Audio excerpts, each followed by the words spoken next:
Hello दोस्तों, कैसे हो आप लोग। मेरे ख्याल से आप लोग अच्छे ही होंगे। और ये देखिए मेरे पीछे एक इंसान सब लेटा हुआ है। इंसानों को कोई वैल्यू नहीं है। अब इन्हें पानी दो, धूप दो, हवा दो, कुछ मतलब नहीं है। क्यों? क्योंकि ये इसमें पहले से ही पानी भर चुका है। अब इसमें कंडो लगने की संभावना है। कंडो इसलिए लग सकते हैं क्योंकि इसमें ये देख रहे हैं चढ़े हुए धान ये लोग पीट रहे हैं पीछे मेरे। मतलब कि जिस धान में जान भी नहीं बाकी है, जिन अनाजों में अंकुर की मात्रा भी शेष नहीं है, उनमें क्या ही अनाज पैदा होगा।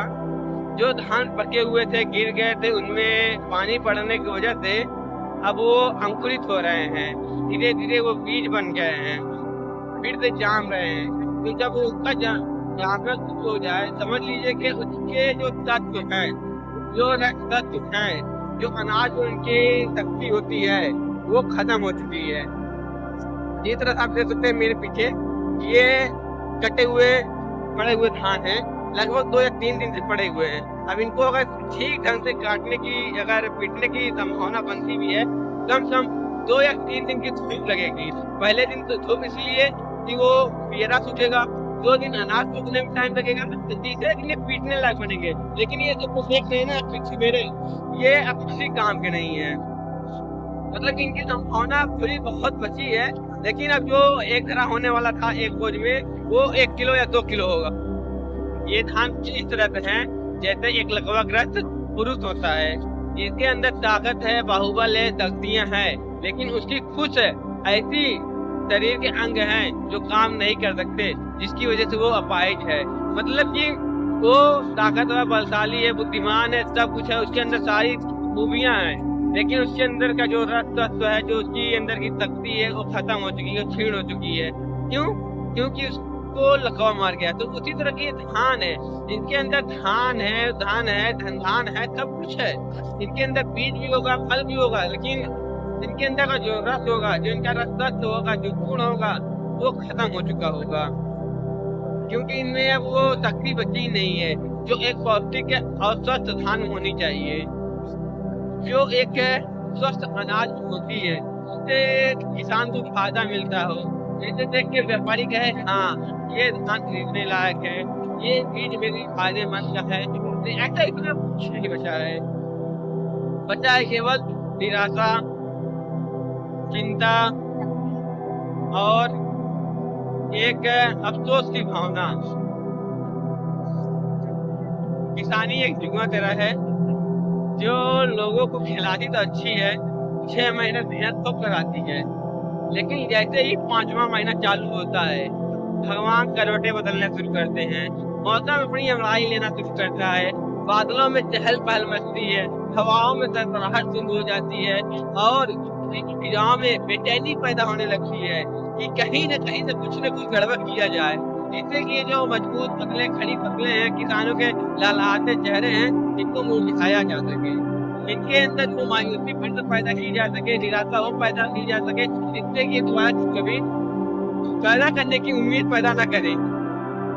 लेकिन क्या करें, किसान है ना, ये धुआं खेल लेते हैं, अपने लिए नहीं खेलता है, अपने देशवासियों के लिए, अपने परिवार के लिए, समाज के लिए, कि अगर मैं हार गया तो मेरा देश कैसे चलेगा, अगर मैं थक गया तो मेरा देश आगे कैसे बढ़ेगा। ये उनके लिए तैयारी करते हैं, खेतों को फिर जोतते हैं, फिर बीजों को छींटते हैं, फिर अनाजों को फैलाते हैं, सुखाते हैं, फिर बाजारों में ले जाते हैं। हाँ, मन चाहा दाम नहीं मिल पाता, लेकिन फिर भी वो कोशिश करते हैं। किसान इसी उम्मीद खेती करता है कि एक अच्छी कीमत, एक अच्छी मूल्य, एक अच्छा उपज के खेतों में होगा, लेकिन संभवतः ऐसा कुछ नहीं हो पाता। क्योंकि जैसे ही लास्ट का महीना शुरू होता है, वैसे मौसम में एक अलग सी बेचैनी शुरू हो जाती है। सरकारें कितनी भी सुविधाएं कर ले, लेकिन किसानों के लिए सुविधाएं नहीं कर सकती। वो अनाज मुफ्त दे सकती हैं, खाद मुफ्त दे सकती हैं, पानी मुफ्त दे सकती हैं, लेकिन उनको वो सुविधाएं नहीं दे सकती जो मौसम उनसे छीन लेता है, उनकी मेहनत को, उनके फसल को, उनकी उम्मीद को, उनकी यात्रा को, उनके विचार को, जो उनके अंदर क्षमता होती है, उनकी ताकत, सब कुछ जो मौसम छीन लेता है, सरकार उसे नहीं दे सकती। सरकार कह दे कि 1 महीने बाद तुम्हारे खेत में पानी बरसेगा, तुम अपने फसल काट लो, लेकिन नहीं काट सकता भाई वो।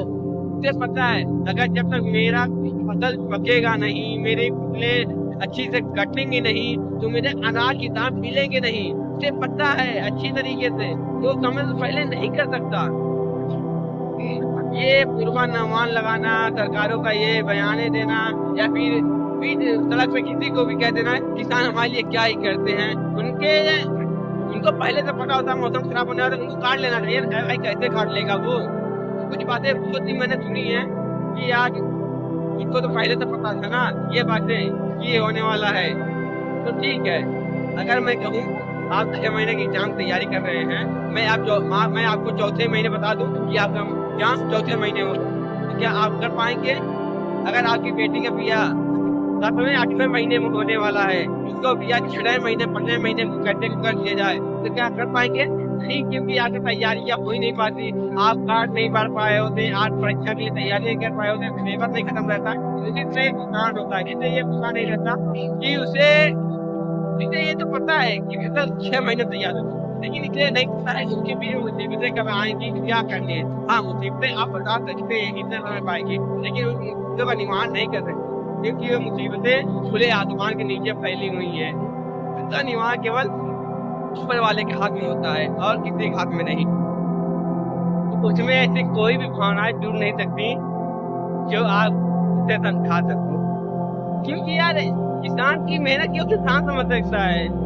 वो कितनी मेहनत से, कितने लगन से, कितने पसीने बहा के, कितनी उम्मीदों के साथ फसलों को बोता है, फिर उसमें कीड़े काटते हैं, मौसम बिगड़ता है और कुछ तो चोरियां कर ले जाते हैं, लेकिन उसे फर्क नहीं पड़ता उससे।